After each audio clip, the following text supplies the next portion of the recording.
오늘도 하태경입니다. 네, 안녕하세요. 저는 성보빈 자유한국당 전 청년부대변인입니다. 인사드리겠습니다. 네, 지금 하태경 미래통합당 해운대갑 후보와 만납니다. 네, 하태경 후보님 간단히 인사 부탁드리겠습니다. 반갑습니다. 이렇게 와주셔서 감사합니다. 부산 해운대갑 현재 국회의원이자 다음 국회의원 선거 후보입니다. 우리 해운대는 대한민국의 미래입니다. 제가 해운대에 바라는 것은 대한민국의 미래를 먼저 보여주는 곳. 보통 이제 지역구 나간 이제 후보들 보면 주로 내세우는 게 자기 지역 발전인데요. 자기 지역 발전하고 다른 지역은 퇴보하고 이렇게 생각하는 후보들은 아무도 없을 겁니다. 그런 국회의원도 아무도 없고. 하지만 자기 지역 발전이 대한민국 전체의 발전과 어떤 관련이 있는지를 명확하게 제시하는 사람도 제가 별로 보지 못했습니다. 그래서 제가 이번에 해운대에 제1공약 내세운 것은 교육 문제입니다. 이걸 좀 간단히 설명을 드리면 주입식 교육 이제 없애겠다는 겁니다. 여태까지 40년 이상 주입식 교육 없애고 정말 창의적이고 토론식의 교육을 하자고 그랬으면서 다 실패했습니다. 아직까지도 주입식 교육하고 있고 사교육 형태 이야기하고 있고 이 문제 해결하지 못했습니다. 그래서 제가 이 문제 해결해 보겠다는 정말 야심찬 계획을 이번에 제1 공약으로 내걸었습니다. 어떻게 해결할 거냐, 그건 좀 차차 말씀드리기로 하고요. 두 번째로 말씀드리고 싶은 것은 여러분 잘 아시겠지만 저는 30년 전 일입니다. 오래됐습니다. 과거 이제 20대 때 제가 지금 나이가 이제 만으로 51입니다. 그러니까 30년 전에 제가 이제 좌파 학생운동권이었는데 좌파 학생운동권 중에 카밍아웃하고 내가 이제 넓은 범주사파였다. 하지만 이제 생각이 바뀌었다. 이제 보수할 거다라고 10여 년 전에 제가 책도 쓰고 여러 그 주요 일간지 언론에 인터뷰도 하고 해서 제가 이제 당시에 새누리당으로 들어왔습니다. 새누리당으로 들어와서 이제 좌파들과 치열하게 이제 싸움을 했던 장본인입니다. 그 내용에 대해서도 이제 인터뷰 과정 중에서 자세하게 좀 밝혀드리겠습니다. 아무튼 오늘 이런 시간, 이런 기회를 마련해 주셔서 우리 이제 나영수 목사님, 그리고 김성진 전 교육감 후보님, 그리고 전종호 우리 해운대 시민검증단 지부장님 비롯해서 모든 분들에게 감사 말씀드리겠습니다. 고맙습니다. 그리고 바쁘신 와중에도 이 자리에 또 나오신 나영수 국회의원 시민검증단 단장님, 그리고 김성진 전 부산시 교육감 보수 단일 후보님, 전종호 국회의원 시민검증단 해운대 지부장님께서 나오셨습니다. 네, 우리 단장님부터 간단하게 인사 부탁드리겠습니다. 2016년 11월 애국운동 시작하면서 부산에 3만 2천 명의 회원으로 가입을 해주셨습니다. 거기에다가 문재인 하야 서명운동에 많은 분이 참여해서 저기까지 오고 있습니다. 그래서 저희들은 나라를 맡을 국회의원을 누구를 뽑을 것인가 하는 것은 시민사회단체에서 매우 중요한 일이기 때문에 당연을 떠나서 정말 해야 될 걸 해야 된다고 해서 저희가 여러 번 모여서 세미나도 하고 교육도 하고 그렇게 수십 편에 모여서 준비를 했습니다. 저희가 이번에 또 책도 진실과 정의라는 책도 발간하기도 하고 그렇습니다. 그런데 이제 사실 참 우리 하태경 후보에게 미안한 얘기지만 저희가 하태경 후보를 못 뽑아고 왔는 데서 국회까지 와서 우리가 기자회견까지 했습니다. 왜냐하면 이제 공천하는 과정이 또 있고 그래서 그런데 미래통합당의 후보로 되고 그런 것 때문에 우리가 문재인 정부를 끌어내리는데 우파가 분열해서는 안 된다. 그럼 우파를 검증하기 위해서 두 번을 거쳐서 검증의 시간들을 가졌습니다. 그래서 그런데 이제 저희가 와서 대화 가운데 또 이렇게 하는 가운데 느낀 것이 뭐 본인 얘기도 하시겠습니다만 통진당을 해상하고 그 다음에 북한인권법을 이렇게 통과되도록 앞장선 분이 누구냐? 하통인이라는 것입니다. 그래서 대통령 탄핵의 건으로 말미암아 많이 묻혀있는 것을 저희가 또 발견하게 되고 여기 해운대 사는 많은 우파 시민도 지금 저희가 하는 말이 하통인 후보가 우파부 맞느냐 지금 이런 얘기를 해요. 그래서 이런 오해는 불식시키는 것이 좋겠다. 그래서 오늘 이 자리가 마련된 줄 압니다. 나중에 차차로 말씀하겠습니다만은 저희들이 여기에 있는 우리 해운대 여기뿐만 아니라 우리 하태경 후보가 말씀한 것처럼 여러 가지로 주목이 되어 있는 분이기 때문에 정말 연령 국회의원이 아니고 싸울 수 있는 국회의원이 필요하다고 생각합니다. 그런 의미에서 오늘 자리가 의미 있다고 생각합니다. 저는 국회의원 시민검증단 단장 나영수입니다. 반갑습니다.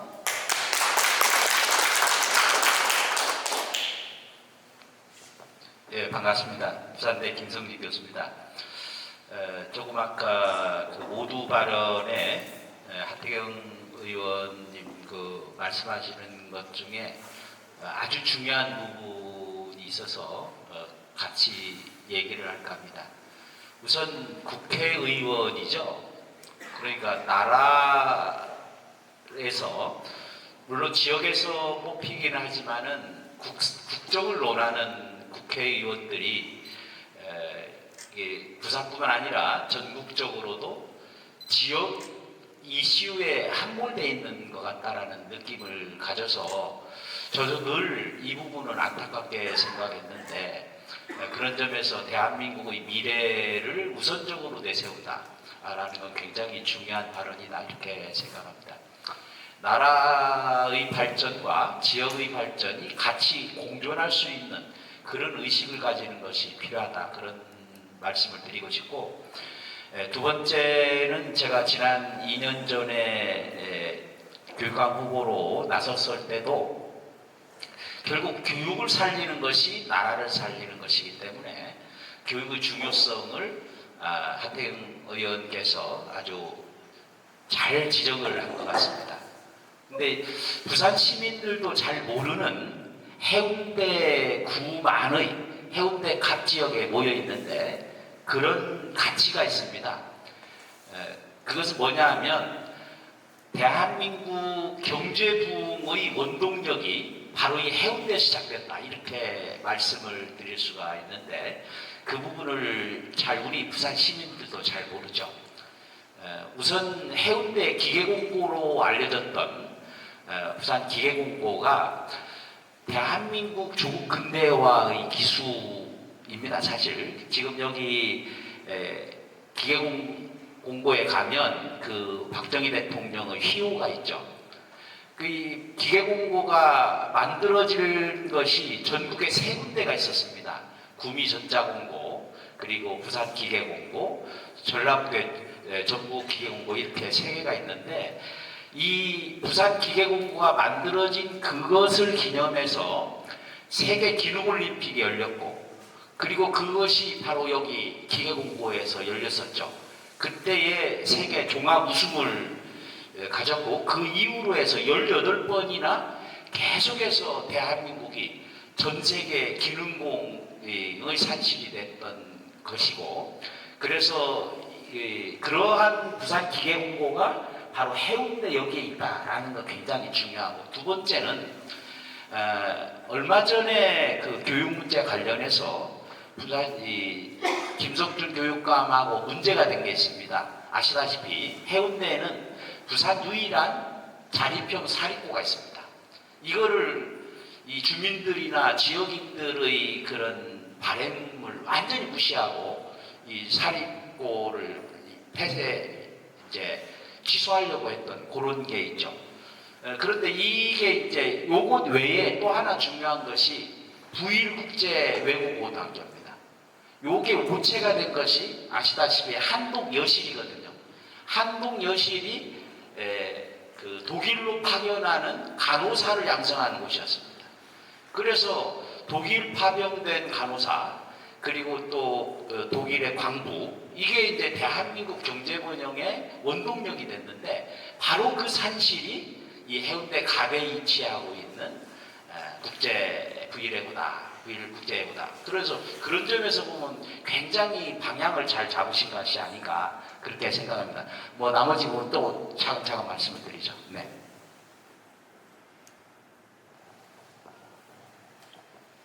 반갑습니다. 해운대 센텀에 사는 전종호라고 합니다. 저는 강도영 회장님과 나영수 목사님 그리고 많은 우리 회원들을 모시고 지난해부터 부산 국회의원 이제 내년도에 있을 지금 작년에 국회 20대 국회 검증단에서 여러 가지 우리 이 회원들과 함께 활동을 했었습니다.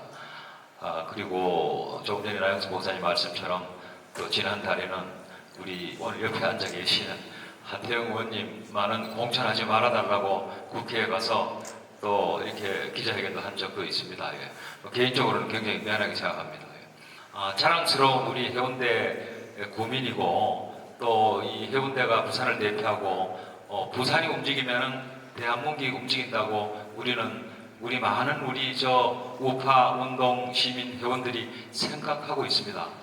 그래서 국회의원들 300여 분을 뽑습니다만은 오늘 우리 하태경 의원님을 이 자리에서 검증이 된 것을 기록을 하고 역사의 흔적으로 남겨두는 자리가 될 것 같습니다. 오늘 카메라도 앞에만 있고 말입니다. 우리 검증단의 간부 회장단들 다 와 계시는데 좋은 자리가 되고 검증이 되고 역사적으로 확인이 되는 자리가 되었으면 좋겠습니다. 나가 한마디만 더 붙인다면은 하 의원님께서 이 자리에서 약속하신 것을 4월 15일 이후부터도 꼭 좀 지켜주시리라고 믿고 또 약속을 드리는 자리가 되었으면 좋겠습니다. 감사합니다. 네, 이제 제가 질문을 드리도록 하겠습니다. 네, 첫 번째 질문입니다. 네, 후보님 하태경의 하태라는 말이 참 독특하고 귀에 쏙쏙 들어오는데 이게 무슨 뜻입니까? 그 별명은 제가 지은 게 아니라 제 이제 의정 활동을 보고 저를 지지하는 특히 젊은 친구들이 이제 지어준 별명인데요. 뭐 이제 간단히 이야기하면 핫하게 화끈하게 잘 싸운다는 거죠. 사실 제가 싸움을 두려워하지 않습니다. 뭐 이제 이게 제가 틀렸다고 생각하면 그 상대방에 대해서 정말 무자비하게 싸웁니다. 또 그냥 한 번 싸우는 게 아니라 끝까지 싸웁니다. 그리고 두 번째는 정확하게 전곡을 찔러서 잘 싸운다. 뭐 이래서 이제 붙여진 별명이다. 제 이름이 하태경이라서 하태경이 핫하다 뭐 이런 건데요. 최근에는 제가 이제 미래통합당 만들면서 잘 싸우는 것도 필요하지만 그것만이 능사가 아니고 우리 보수 진영에 큰 갈등이 있었고 분열이 있었고 또 아픔이 있었다. 저는 뭐 개인적으로 이 아픔이 성장통이라고 생각하지만 저도 그 당사자의 한 사람으로서 그 아픔을 치료하고 품고 포용하는 이런 좀 더 폭넓고 큰 정치를 해야겠다 하는 생각을 했습니다. 그래서 황교안 대표하고 서로 마음이 맞아가지고 이제 미래통합당을 함께 만들었는데 제가 이번에 이제 국회에 들어가면 이제 3선이 되고 당에서 아무래도 좀 책임지는 자리다. 이제는 결과에 대해서 책임지는 발언 하나하나에 대해서 책임지는 자리가 됐기 때문에 아무튼 제가 재선 때까지는 핫했지만 좀 더 그 하자가 좀 큰 바다 같은 허용하는 그런 정치를 이제 시작하려고 합니다. 네, 두 번째 질문입니다. 이 해운대에서만 3선을 도전하시는데 3선을 하시면서 국회의원 하시면서 가장 보람된 일이라든지 이것은 참 잘한 일이다 생각하시는 것과 또 앞으로 3선이 되면 어떤 해운대구를 만들겠다라는 공약이 있으시면 말씀해 주십시오. 세 가지 말씀드리면 최근에는 이제 가장 잘한 일이 미래통합당 만든 거고요. 제가 이제 당시 이제 새보수당 책임 대표로 만든 가장 큰 이유는 그겁니다. 이제 문재인 정권이 너무 심하고 너무 나라를 망치고 경제도 망치고 있는데 우리 보수 진영을 지지하려고 그러니까 이제 분열되어 있고 좀 똘똘하게 못한다 해서 일단 통합과 혁신을 같이 이루어야 되겠다. 두 마리 토끼를 잡아야 되겠다. 그래서 이제 새로운 보수당을 만들고 새로운 보수당이 사실은 이제 보수 전체 중도 보수 진영 통합의 어떤 전진기지 역할을 한 겁니다. 그래서 제가 초대 책임 대표로서 주도적인 역할을 했고 또 결과가 좋아서 기쁘고요. 다른 두 가지는 제가 이제 국회에 들어온 이유가 지금 좀 시간이 지나서 기억하는 분들이 많지 않은데 국회에 들어온 이유가 이제 딱 두 가지였습니다. 가장 중요한 두 가지 이유가 있습니다. 하나가 통진당 없애겠다. 또 하나가 이제 북한 인권법 반드시 통과시키겠다. 제가 이제 과거 좌파 친북 좌파 학생 운동 하다가 이제 북한의 현실, 북한을 타도해야 될 대상이다라고 이제 생각이 완전히 바뀌고 나서부터는 북한 인권 운동가로서 거의 10년 이상 활동을 했습니다. 근데 북한 인권법이 통과가 안 되는 걸 보고 NGO로서만 운동하는 것이 한계가 있구나 해서 이제 그게 국회로 들어간 이유이고 두 번째는 당시 저와 20대 때 같이 주사파 활동을 했던 사람들이 통진당을 만들어서 대거 지금 국회로 진입하려고 하는 겁니다. 그 전에 민노당이라는 게 있었어요. 근데 민노당도 더 크게 세력화돼서 통진당으로 가고 민주당이랑 단일화해서 저기 종북 연립 정부를 수립하려고 하는 걸 그 현실을 보고 그래도 보수가 너무 모른다. 저걸 내가 막아야 되겠다 해서 이제 통진당 개선시키겠다. 두 가지 목표로 제가 8년 전에 당시엔 해운대 기장을이었습니다. 그때 출마를 했던 겁니다.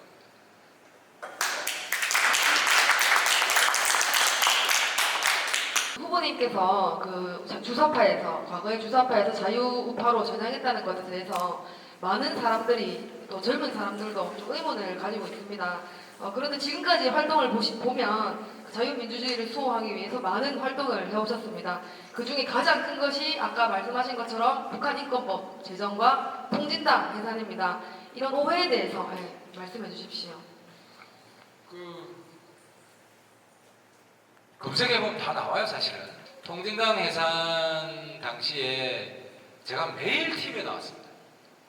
매일 TV에. 왜 매일 TV에 나왔냐? 이제 통진당 세력이라는 게 이제 과거 쉽게 말씀드리면 조금 단순화시켜서 말씀드리면은 저는 이제 비주사 NL이라고 불렀습니다. 저희 서울대에 이제 NL 그룹이 사실은 친북 그룹인데 그 안에서 김일성, 수영, 만세 부르는 아니 노골적으로 이석기 그룹 같은 그건 이제 주사 NL이라고 불렀고 야 그건 아니다. 우리가 방미를 하고 또 뭐 연방제 통일을 하더라도 김일성 숭배하는 거에 동의할 수는 없다. 김정일 숭배하고 그래서 이 집단을 비주사 NL이라고 부르는 겁니다. 근데 이제 거기에 반미, 반타쇼 이런 거는 사실 똑같습니다. 이제 그 차이 때문에 주사 NL, 비주사 NL이라고 불렀고 저는 이제 비주사 NL 진영에 속했고 근데 이 그룹을 그냥 범주사파라 부르면 됩니다. 범주사파. 그래서 하태경이 어떤 데 보면은 주사파는 아니었다, 비주사였다 라는 말은 그거 아니고 그냥 범주사파 볼 때는 NL이 민족해방의 약자입니다. 내셔널 리버레이션이라. 이 파들이 사실 친북 그룹이기 때문에 이제 당시 학생운동 했던 사람들이 이걸 다 아는데 최근 젊은이들이나 어르신들은 이걸 잘 몰라서 잠깐 간단히 설명을 드리는 거고 어쨌든 비주사 NL들도 주사파를 잘 압니다. 항상 이제 논쟁하고 싸우기도 하고 또 협력해서 반미 투쟁하기도 하고 잘 아는데 그 친구들이 민노당으로 일부가 들어왔었죠. 국회에 들어왔었고 근데 이제는 심상정 그룹은 이제 주사파가 아니고 거기는 PD라고 다른 계열이고 별도 통진당을 만들었는데 당시 이제 주사파 출신 중에 세월이 지나면서 대부분 그냥 개별화됩니다. 당시 이제 학생 운동할 때 주사파는 지하 조직이 있습니다. 지하 조직에서 보스가 있고 지령을 내리면 다 실천하고 이런 조직적인 활동을 했는데 이제 뭐 졸업을 했고 뭐 취직을 하거나 고시를 준비하거나 이렇게 되면서 다 자연인으로 돌아가서 물론 옛날 생각은 많이 남아 있는 거죠. 그런데 그 중에서 지속적으로 이 지하 조직을 유지한 그룹이 있습니다. 그게 대표적인 그룹이 바로 이석기 그룹이었고, 그러니까 이석기 휘하에 당시 이제 비례들이 있고 또 이정희 뭐 이런 이제 관계들, 바로 조직적 휘하에 있지는 않았을 겁니다. 이제 관계자로서 이제 있었고, 이게 이제 통진당으로 들어가는 걸 보고 제가 경악을 한 겁니다. 저 사람들이 국가 정보를 국회의원 되면 이제 국가 정보를 받아볼 수 있으니까. 또 특히 민주당하고 연립정부 해가지고 뭐 이석기가 통일부 장관 되고 뭐 이정희가 노동부 장관 되고 이거 뭐 나라 진짜 망한다. 저걸 막아야 되겠다 해가지고 제가 이제 당시에 칼럼을 굉장히 많이 썼습니다. 신문 칼럼도 많이 쓰고 당시에 유튜브는 많이 없었고 조선일보를 제일 많이 볼 텐데 그러니까 조선일보에 매주 한 편씩 칼럼을 쓰면서 위험성을 알렸고 그래서 이제 국회에 들어가서 그 관련 자료를 다 가지고 있는 겁니다. 이 주사파 그룹의 가장 위험한 게 뭐냐면 공개적인 책자에는 자기들이 반국가 집단이라는 증거를 잘 안 남깁니다.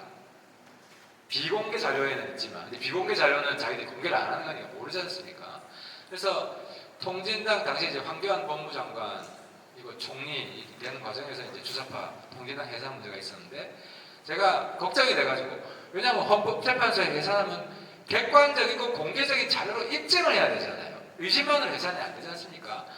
쟤네들이 이런 비밀 활동에 능하기 때문에 공개적인 증거를 찾는 걸 굉장히 철저하게 준비한 다음에 해산 이걸 들어가야지 안 그러면 당한다. 헌법재판소에서 증거가 없어가지고 해산 안 한다 하면 오히려 역풍이 부니까 그래서 이제 그 자료를 찾느라고 제가 굉장히 백방으로 뛰고 자료를 계속 공개를 한 겁니다. 사실 이게 잘 싸우는 거거든요. 프로들이 싸우는 거는 막 큰 소리 지른다고 하는 게 아니라 저쪽에서 꼼짝 못할 정도의 이런 증거 자료들을 이제 찾아내서 국민들한테 알리는 건데 그걸 제가 계속 지속적으로 폭로를 한 겁니다. 그러니까 이제 매일 TV에 나온 거죠. 이제 그 힘으로 제가 사실은 이제 재선이 된 겁니다. 그래서 통진당에서 아마 제일 종북 세력에서 제일 미워하는 게 아마 하태경일 거고 실제로 제가 그때 기장하고 같이 지역구가 있을 텐데 본 사무실이 기장에 있었는데 거기 하태경 처단에 민족 반역자 하태경 처단에서 식칼까지 배달된 적이 있습니다. 그다음 다음 질문입니다. 지금 문재인 정권의 경제 정책이나 최근 코로나19 바이러스 사태에 대해서 문재인 정권의 대처에 대해서 어떻게 생각하십니까? 그리고 그 전에 이제 북한인권법 말씀을 좀 안 드렸는데 간단히 말씀드리면 북한인권법 통과시키는 게 사실은 제 의정활동 가장 큰 목표 중에 하나는 사실 이제 국회 들어오기 전에 북한인권 활동가 하면서 미국, 일본에서 다 통과됐는데 한국이 통과가 안 돼가지고 답답해가지고 몇몇 의원님들한테 제가 법안을 만들어서 이제 드리고 근데 발의는 되는데 통과가 안 되는 겁니다. 그래서 왜 통과가 안 되나 보니까 이제 국회의원들이 자기가 이제 평소에 해오던 거를 중심으로 의정활동을 합니다. 자기가 가장 잘하는 거를. 그래서 북한인권 문제를 지금은 좀 많아졌지만 당시에는 거의 없었습니다. 이제 지금 8년 전에 내가 직접 들어가야겠다 해서 북한인권법이 왜 필요한지 당시에 민주당 쪽 사람들은 북한인권법 통과되면 전쟁 난다 이런 식으로 선동하고 다녔습니다. 근데 결과적으로 북한인권법 찬반 토론할 때 반대한 사람이 거의 없습니다. 민주당 쪽은. 왜 반대를 안 했냐? 제가 이제 계속 설득을 한 겁니다. 민주당 의원들을. 이 북한인권법 이런 법이다. 이런 내용이기 때문에 반대를 하면 당신 역사에 정말 큰 오점을 남깁니다. 뭐 일본은 설득된 사람도 있을 거고 일본은 쫄았겠죠. 하태경이 굵고 늘어지면 뭐 간단치 않다는 걸 많은 분들이 알고 있기 때문에 그래서 당시 제가 유일하게 찬성 토론자가 나간 겁니다. 이게 영상으로 다 남아 있습니다. 근데 제가 이제 놀란 게 얼마 전이니까 한 2주 전에 어떤 유튜브 보니까 하태경 북한인권 반대했다고 그렇게 또 방송을 하더라고요. 저거를 부글부글 하더라고요. 제가 도대체 왜 저러나. 그래서 이걸 가지고 또 뭐 제가 뭐 언론중재위에 신고를 한다든지 하면은 또 싸움판이 벌어지고 보수 내에서. 그래서 이제 요즘은 매일매일 저 가슴에 가참 의자를 쓰고 오해를 풀 수 있는 날이 올 거다 하는데 아무튼 그래서 제가 이 자리가 더더욱 이제 감사하게 느껴지고 있습니다. 네, 제가 질문드린 게 이제 문재인 경제 정책이나 경제. 코로나 바이러스에 대한 대처. 문재인 경제의 가장 큰 문제는 이제 지금 청와대에서 문재인을 뒷받침하고 있는 이제 핵심 주력 인사들. 사실 저하고 옛날 같이 다 학생운동했던 친구들입니다. 그래서 아마 보수 진영 내에서 청와대를 가장 잘 이해하고 있는 사람 중에 제가 하나일 텐데 쉽게 말하면 그렇습니다. 자기 주머니에서 월급 한 번 줘본 적 없는 사람들입니다. 실물 경제를 모릅니다. 실물 경제를. 예를 들어 있습니다. 최저임금을 뭐 2, 3년에 걸쳐서 한 40% 이렇게 올린다. 이러면 경제를 좀 실물 경제 잘 알면 저거 경제에 치명적인 타격이 온다. 괴멸적인 타격이 온다. 자영업자 못 산다. 실업자 오히려 는다. 약자들이 더 힘들어진다. 이걸 바로 할 텐데 그런 확신이 없는 겁니다. 확신이 없는데 좌파 쪽 NGO들은 그거 해야 된다. 뭐 최저임금 10,000원 가는 게 인간다운 삶 아니냐. 인간다운 삶 갖기가 하자 10,000원 딱 떨어지고 선동이 너무 많은 겁니다. 그런데 이건 무능한 거죠 한마디로. 소득주도 성장 이게 이제 대한민국 경제를 망하게 지금 하고 있는 건데 그만큼 무능한 사람들이 지금 코로나 전국에서도 이 문제를 이제 사실 코로나 문제가 두 가지 문제 아닙니까? 건강 문제가 있고 또 하나는 이것 때문에 지금 세계 대공황이 오게 생겼잖아요. 그럼 대공황을 어떻게 막을 거냐? 어제 이제 김종인 대표가 잘 얘기했어요. 지속적인 대법이 나와야 되는데 일회성 한 번에 100만 원 주겠다. 끝. 경제가 다 나빠지잖아요. 그죠? 뭐 이재명 시장이 10만 원씩 주겠다. 그 다음 어떡할 건데? 10만 원 주고 뭐 좀 쓰겠죠. 그럼 약간 소비는 진작될 겁니다. 근데 자영업자 다 문 닫을 텐데. 아무런 대책이 없지 않습니까? 그래서 이 경제 무능한 사람들이 이미 확인이 됐기 때문에 코로나 이후 경제에 대해서는 정말 불안할 겁니다. 이 사람들이 다시 과반 이상을 얻어가지고 우리 인정받았다. 또다시 뭐 소득주도 성장 2, 시즌 2 밀어붙이겠다 하면은 대한민국 경제가 이제 벼랑으로 떨어질 거다. 그래서 어제 정말 우리 김종인 그 선대위원장 핵심을 짚었다고 생각하는데 지속 가능한 해결 방법이 나와야 된다. 돈을 많이 풀고 이건 사실 중요하죠. 중요한데 요 해법 그러니까 특히 여기 이제 생산 쪽이 지금 예를 들어서 공무원, 대기업 돈이 없어서 안 쓰는 게 아니잖아요. 거기다 돈 주면 뭐합니까? 그렇잖아요.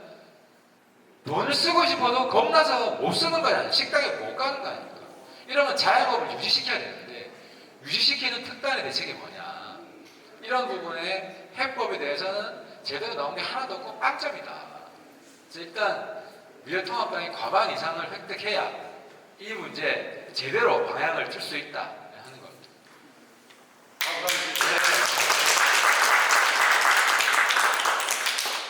네, 네 번째 질문입니다. 최근 100만인 국민개헌 발언권으로 상당히 시끄럽습니다. 또한 현 정부와 일부 국회의원들이 차별금지법을 추진하고 있고 동성애 합법화에 대해서 지지하는 그런 법안들을 추진하고 있습니다. 여기에 대해서 우리 하태경 후보님의 입장은 어떠신지? 이제 개헌을 말씀드리면 제가 개헌 잘 몰랐습니다. 그 주요 뉴스로 다뤄지지 않아서 저 후보기들 하루종일 이제 선거운동 하느라고 이제 개헌 발의된지 몰랐는데 그 문자가 많이 들어왔다고요. 하의원 개헌 찬성했냐? 근데 제 이름이 없는 거 보고 하의원 개헌 왜 찬성 안 했어? 개헌하는데 100만인이 서명을 하면 개헌 발의할 수 있는 거다. 그 내가 그래서 뭐 내전하자는 거냐? 그럼 좌파 100만 모으고 우파 100만 모으고 이 싸움 벌어진다. 안 그래도 지금 좌우 목소리 큰 사람들끼리 지금 우리 계속 싸움판 벌어져가지고 시끄러운데 헌법 가지고 헌법 내전이 벌어지습니다 이거는. 그래서 제가 그때 반대했습니다. 반대했는데 그냥 그 말 듣고 바로 반대했어요. 이건 내가 입장을 분명히 밝혀야 될 것 같아서 반대한다. 근데 실제 발의됐는지는 모르겠어요. 과반을 사인을 받았더라고요. 과반을. 깜짝 놀랐는데 조금 전에 말씀드린 것처럼 국민 발언권 내용은 그럴싸하고 민주적인 것 같지만 막상 이게 통과되면은 계속 이 이슈 가지고 100만 모으고 저 이슈 가지고 100만 모으고 그런 식으로 세월 다 지나갑니다.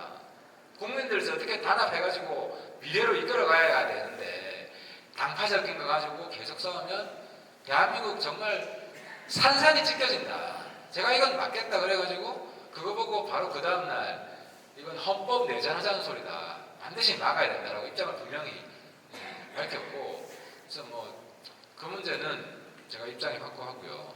그 다음 뭐였죠? 동성애. 그 동성애 문제가 동성애 동성혼 문제가 큰 이슈가 됐던 게 그때 이제 개헌한다고 국회에서 뭐 개헌 특위 만들어가지고 제가 간사를 했습니다. 그래서 교계에서 특히 많이 들어오셔서 제가 이제 사회를 보는데 그때 이제 많이 대화를 하고 그래서 그때도 입장을 분명히 말씀을 드린 게 동성애를 미화하거나 동성혼을 합법화하는 것에 대해서는 내가 단호히 맞겠다. 그리고 차별금지법을 하면 안 된다. 이 내용을 보니까 동성애나 동성혼에 대해서 학교나 뭐 교회나 이런 데서 비판을 하게 되면 그게 차별이라고 규정을 하고 그걸 처벌하겠다. 이런 일이 있으면 안 되죠. 이런 일이 있으면 안 되고 이건 통과가 안 됩니다. 통과가 안 됩니다. 통과가 안 되고 이게 차별법이다. 아니, 표현의 자유가 있는데 뭐가 잘못됐다고 입장을 밝히는 게 민주주의의 기본인데 누구는 자기의 가치관이 다르면은 비판을 할 수 있는 거 아닙니까?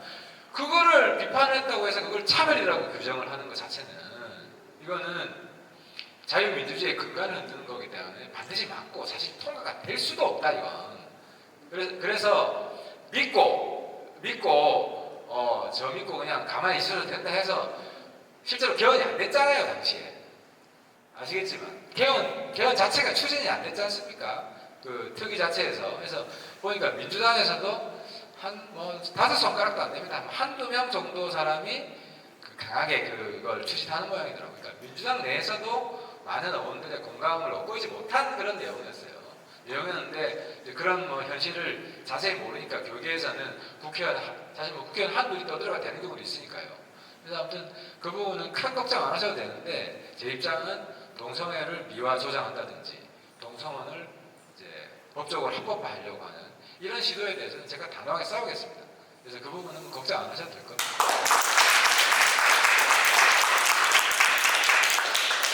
네, 국회의원으로서 이 개헌 발언권과 동성애 합법화를 막아주셔가지고 자유 대한민국과 또 올바른 윤리와 가정을 지켜주시길 당부드리겠습니다. 네, 벌써 이렇게 마쳐야 될 시간입니다. 하태경 후보님과 이거 대화를 하다 보니 해운대 지역민들과 또 대한민국 국민들을 위해 정말 열심히 의정활동을 펼치시고 일하셨다는 것을 알게 되었습니다. 네, 무엇보다 이번 대화가 의미 있는 것이 북한 인권법 제정과 통진당 해산을 위해 애쓰신 것만 봐도 주사파에서 아직 전향 안 했다 이런 오해들이 오해임을 밝혀진 것입니다. 그리고 하태경 이제 후보님께서 인간의 인권을 존중하고 사랑하시는 따뜻한 마음을 가지신 그런 분이라는 것을 또 느낄 수 있는 그런 시간이었습니다. 네, 총선 이후에도 해운대가 국회의원 하태경으로 부르고 싶습니다. 네, 솔직히 젊은 사자 저기 우리 보수파를 대표하는 싸움꾼, 싸움 하태경을 누가 이길 수 있겠습니까? 국회의원 일정이 참 바쁘시겠지만 자주 소통의 시간을 가지시고 또 하태경 의원의 소신과 또 가치관을 알리시면 국민이 진정 찾는 정치인으로 더 큰 정치도 하시지 않을까 생각합니다. 네, 오늘 참석하신 패널 분들께서 또 우리 하태경 후보님께 하시고 싶은 당부나 응원의 메시지를 전해주시고 이제 그다음 하태경 후보님께서 우리 해운대구 주민들에게 하시고 싶은 말씀 있으시면 해주십시오.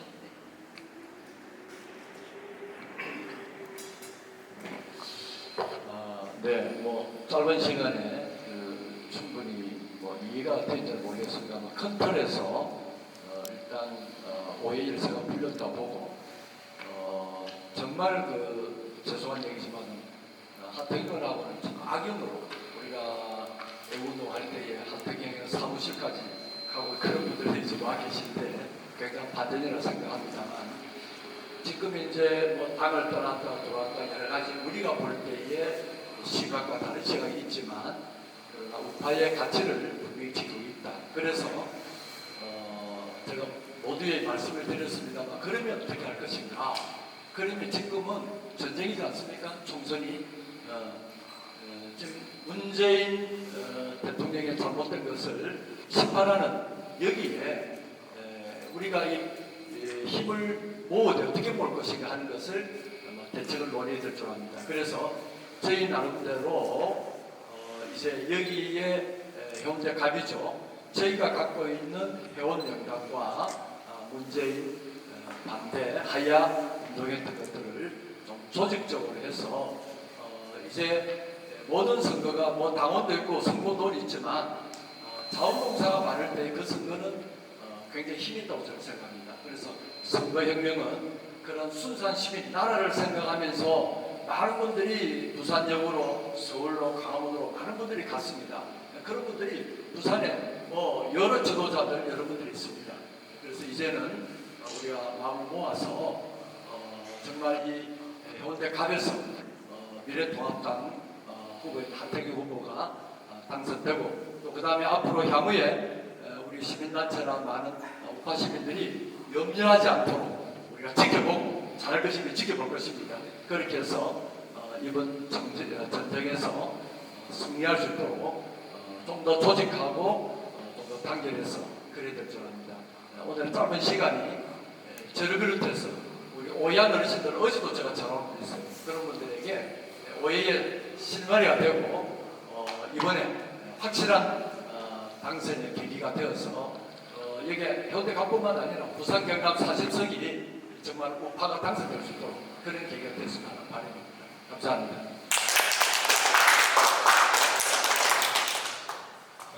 여러 가지 지금까지 풀지 못했던 것들이 많이 풀렸다고 생각을 하고 저는 다른 각도에서 좀 말씀을 드리고 싶어요.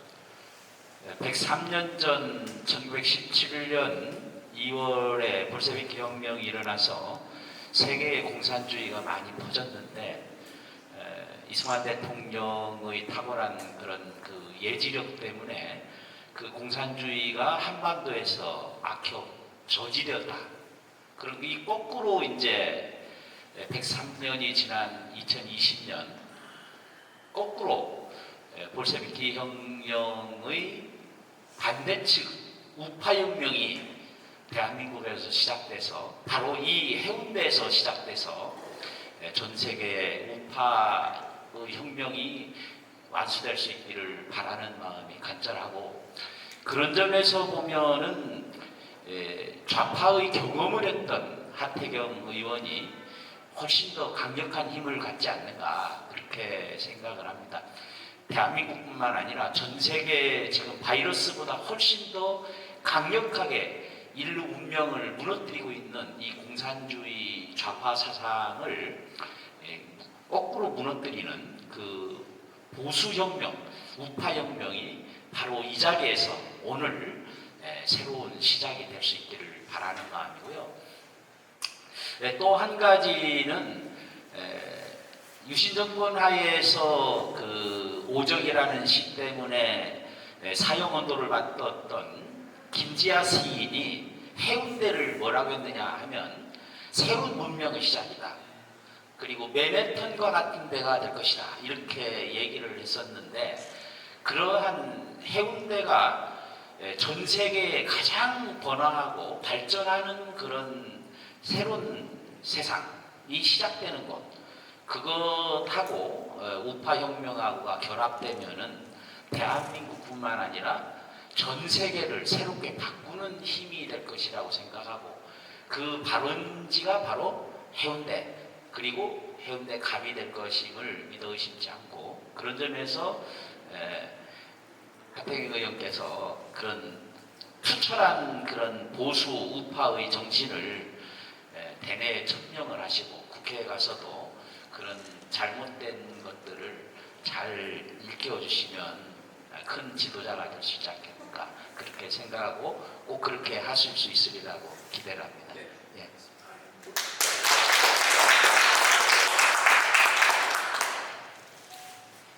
시간이 이제 마지막 시간이 돼서 제가 좀 짧게 말씀드리겠습니다. 해운대 하면은 우리나라 백두대간의 마지막 봉우리 장산이 있습니다. 지리적으로나 역사적으로 고은 최초원 선생의 동백섬, 최초원 선생이 짓는 그 호가 해운이죠. 해운대. 우리 해운대가 방금 말씀처럼 참 다이나믹합니다.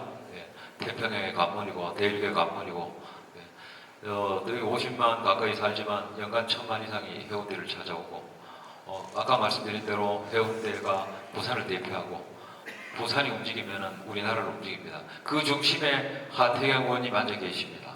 300분의 1이 아니고 정말 300분의 300이 될 수도 있는 그런 중요한 위치이기 때문에 우리가 더욱 관심을 갖고 지난 여름부터 우리 그 염천에 모였던 애국 우리 시민들의 10만의 에너지 서울 맨날 토요일마다 그 어려운 언덕에 올라가신 그 우리 애국 열정의 에너지 이것을 모아드리겠습니다.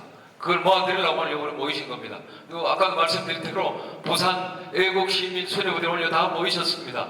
그래서 부울경 40석뿐만이 아니고 부울경 40석을 대표하는 해운대 갑의 이 하 의원님께서 압도적으로 당선되어서 4월 10일 이후에 꼭 당부드리고 싶은 말씀은 한미동맹 파괴, 소득주도 성장 유지, 또 뭐 여러가지 민노총, 전교조, 교육문제, 오늘 마침 김석희 교수님이 거짓과 진실의 전쟁이 여기 다 나와 있습니다. 이 대통령 문재인 씨가 이 저지르고 있는 그 문재인 씨하고 그 세력이 저지르고 있는 이 거짓이 여기 다 나와 있습니다. 이거 좀 막아주십시오. 부탁드립니다. 혹시 그 시간 조금 남았습니까? 시간 조금 남으셨으면 제가 그 또 사회자의 혜택으로 제가 또 질문을 개인적으로 좀 드리겠습니다. 이건 오늘 대본에 없는 겁니다. 예.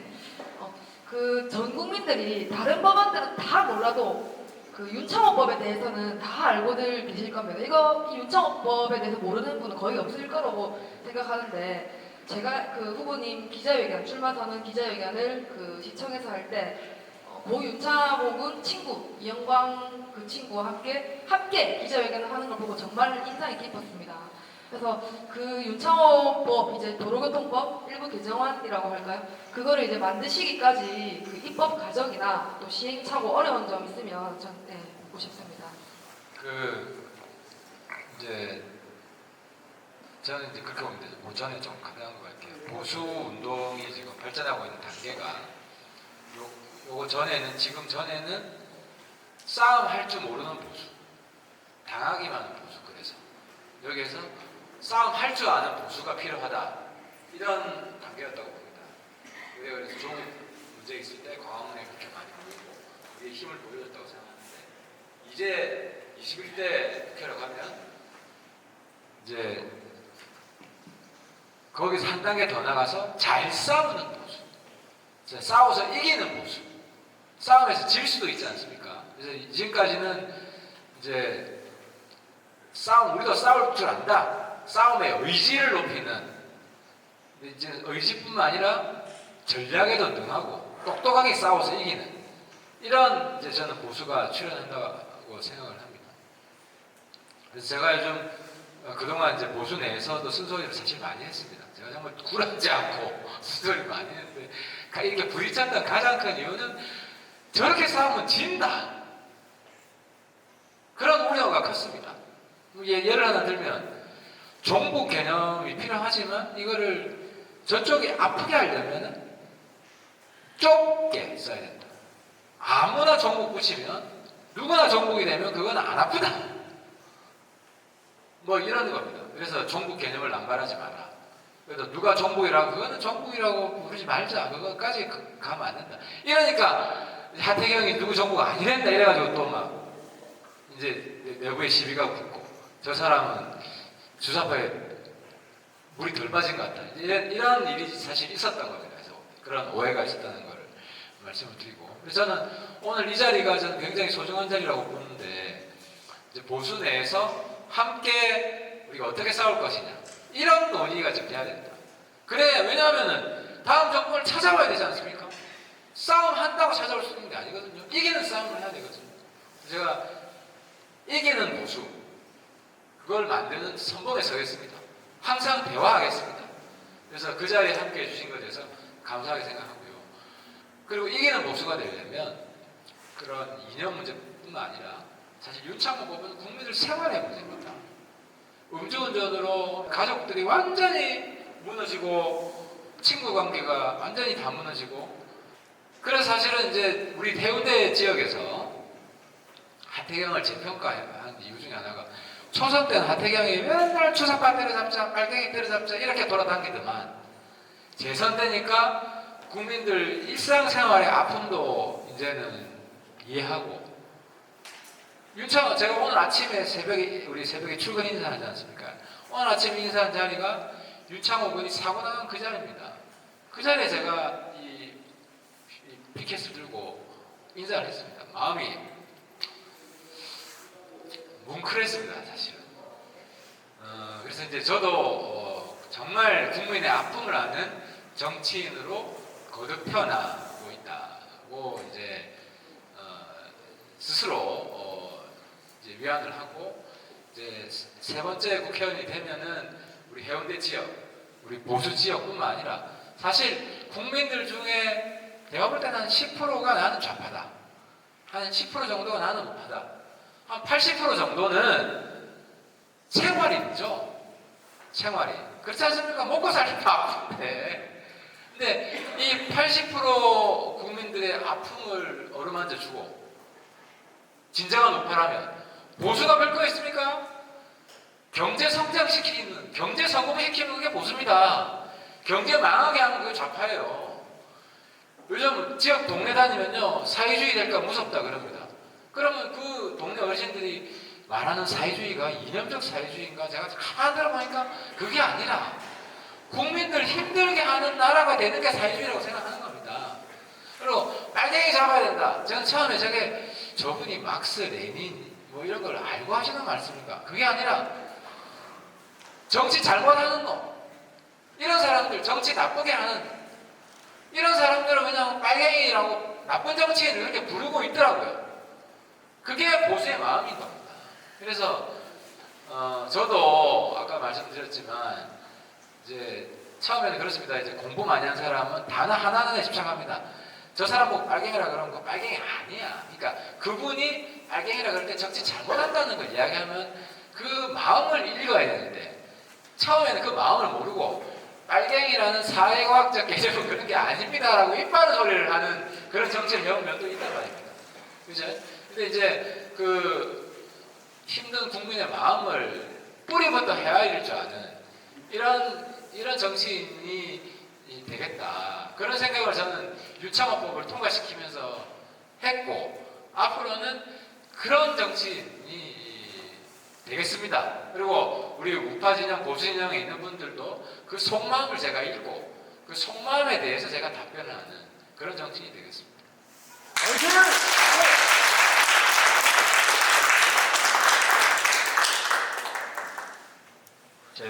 이런 자리가 나오기 어렵기 때문에 당부드리고 싶은 게 있습니다. 지난 지방선거에서 그 싱가포르 회담 때문에 우리 보수가 완전히 몰락을 했는데 그 재판이 될 가능성이 있어서 우리가 유권자로서 같이 알아야 될 것은 우한폐렴을 불러일으킨 것은 문재인 정권인데 문재인 정권이 이것을 역이용하려고 하는 시도가 보이기 때문에 지금 뭐 사망률이라든지 이런 걸 전체 인구를 비교하면 우리나라 심각하고 초기 대응을 잘못해가지고서 지네들이 잘못해놓고 이것을 거꾸로 이걸 역용해서 총선에서 유리하게 이끌고 가려고 하는 이 시도에 대해서 우리 유권자들이 현명하게 판단을 해가지고 저들의 거짓된 선동 선전에 넘어가지 않도록 주변에도 그런 거를 말씀을 해드려야 되지 않겠느냐 그렇게 생각을 하고 그런 점에서는 좌파들의 이 괴벨스식 선동에 조금 이렇게 경험을 했던 하태경 의원이 잘 대응하지 않겠는가 그렇게 생각을 해서 그런 점에 좀 유념하셔서 좀, 네, 그렇게 좀 해줬으면 좋겠습니다.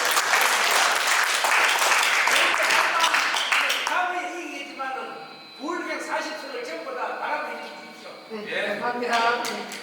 그 마지막으로 이제 하태경 후보님께서 지선을 넘어서 3선 국회의원으로 갈 수 있도록 응원하는 마음을 담아서 구호 2가지를 외치도록 하겠습니다. 네, 첫 번째 구호는 제가 어제도 하면 하태경, 오늘도 하면 하태경, 내일도 하면 하태경 이렇게 외쳐주시면 됩니다. 두 번째 구호는 제가 해운대 가면 누구? 이라면 하태경이라고 외쳐주시면 됩니다.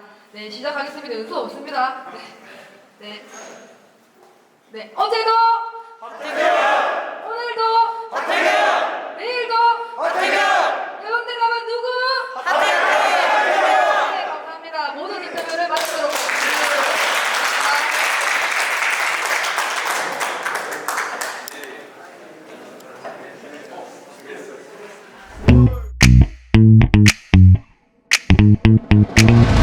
오늘도 하태경입니다.